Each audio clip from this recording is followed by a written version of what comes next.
Hi, boys and girls. We're on chapter 34 from the Ickabog, titled 3 More Feet. This had better be worth my while, snapped Spittleworth 5 minutes later as he entered the blue parlor where the spy was waiting. Your lordship, said the breathless man, they're saying the monster's hopping. They're saying what? Hopping, my lord, hopping, he panted. They've noticed all the prints are made by the same left foot. Spittleworth stood speechless. It had never occurred to him that the common folk might be clever enough to spot a thing like that. Indeed, he, who'd never had to look after a living creature in his life, not even his own horse, hadn't stopped to consider the fact that a creature's feet might not all make the same prints in the ground. Must I think of everything? Bellowed Spittleworth. And he stormed out of the parlor and off to the guard's room where he found Major Roach playing cards with some friends. The Major leapt to his feet at the sight of Spittleworth, who beckoned him to come outside. I want you to assemble the Ickabog Defense Brigade immediately, Roach, Spittleworth told the Major in a low voice. You're to ride north and be sure to make plenty of noise as you go. I want everyone from Shoeville to Jeroboam to see you passing by.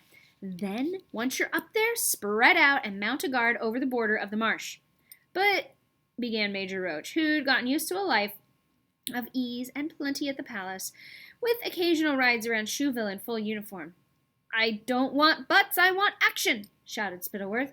Rumors are flying that there's nobody stationed in the north. Go now and make sure you wake up as many people as possible as you go. But leave me 2 men, Roach, just 2. I have another small job for them. So the grumpy Roach ran off to assemble his troops, and Spittleworth proceeded alone to the dungeons. The first thing he heard when he got there was the sound of Mr. Dovetail, who was still singing the national anthem.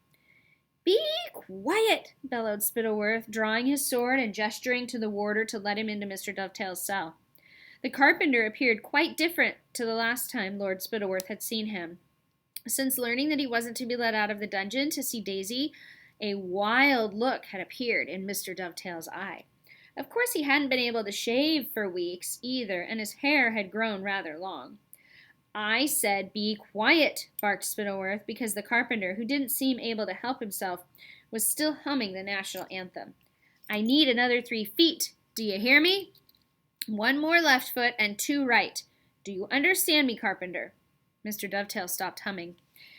If I carve them, will you let me out to see my daughter, my lord? He asked in a hoarse voice. Spittleworth smiled. It was clear to him that the man was going slowly mad, because only a madman would imagine he'd be let out after making another 3 Ickabog feet. Of course I will, said Spittleworth. I shall have the wood delivered to you first thing in the morning. Work hard, carpenter. When you're finished, I'll let you out to see your daughter. When Spittleworth emerged from the dungeons, he found 2 soldiers waiting for him, just as he'd requested. Spittleworth led these men up to his private apartments, made sure Cankerby, the footman, wasn't skulking about, locked the door, and turned to give the men their instructions. There will be 50 ducats for each of you, if you succeed in this job, he said. You are to follow the Lady Aslanda morning, noon, and night. You understand me? She must not know you are following her. You will wait for a moment when she is quite alone, so that you can kidnap her without anyone hearing or seeing anything. If she escapes, or if you are seen, I shall deny that I gave you this order and put you to death. What do we do with her once we've got her? Asked one of the soldiers, who no longer looked excited but very scared. Said Spittleworth, turning to look out the window, while he considered what best to do with Aslanda. Well, a lady of the court isn't the same as a butcher. The Ickabog can't enter the palace and eat her. No, I think it is best, said Spittleworth, a slow smile spreading over his crafty face, if you take Lady Aslanda to my estate in the country. Send word when you've got her there, and I'll join you. That is the end of chapter 34. Here is a picture of Mr. Dovetail. Oops. Boy, I am all turned around. There we go. Mr. Dovetail. And it was drawn by Barry, age 11. Poor Mr. Dovetail, locked up. What do you guys think is going to happen to him?